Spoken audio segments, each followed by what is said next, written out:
Hello everybody from Charlie Lake Community Church. Just wanting to give a quick update today and some encouragement. I've been able to talk to many of you on the phone today, and it's good to hear your voices, and looking forward to seeing you all soon. One thing I wanted to remind you about over the next little while that struck me yesterday.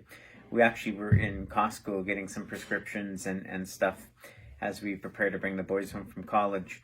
And as I was checking out, the lady asked how I was doing, and I said good, and she said, thanks for coming in today. And I responded, well, thanks for you guys coming in. I know it must be stressful and hard for you guys in the midst of this when everybody's not working.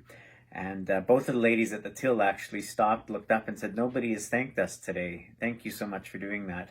And it struck me that in this time where people are living under a great deal of stress, people are living with a lot of uncertainty, that we have a lot of frontline workers, our doctors, our nurses, our healthcare providers, and we're spending a lot of time thanking them, and we need to continue to do that. But it was so easy for me just to thank somebody at the grocery store as well. And it got me thinking of the amount of stress that they're under in this difficult time as well.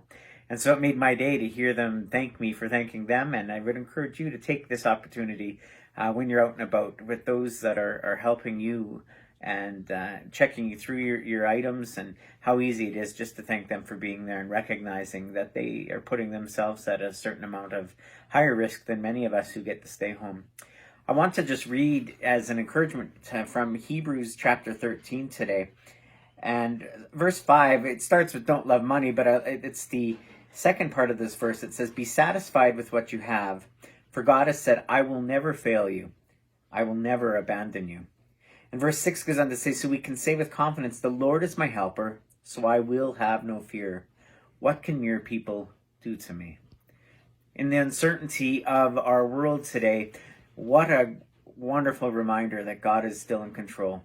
And what can happen to us beyond what God allows? What can happen to us knowing that God is in control? And we know that whether we live, whether we die, whether this COVID-19 turns into something where in Fort St. John it just overtakes us all and we lose a lot of people, whether that happens or whether very little happens, we are encouraged to know that God is in charge.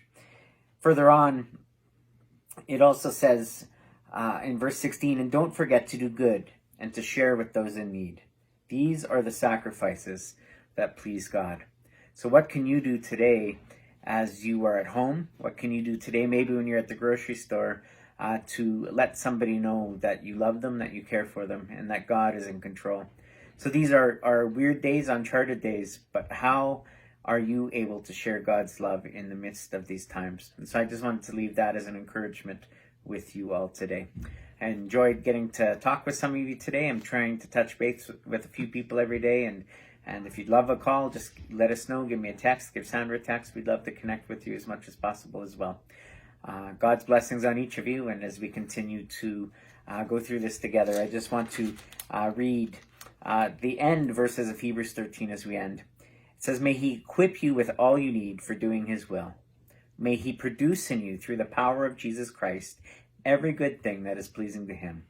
All glory to him forever and ever. Amen.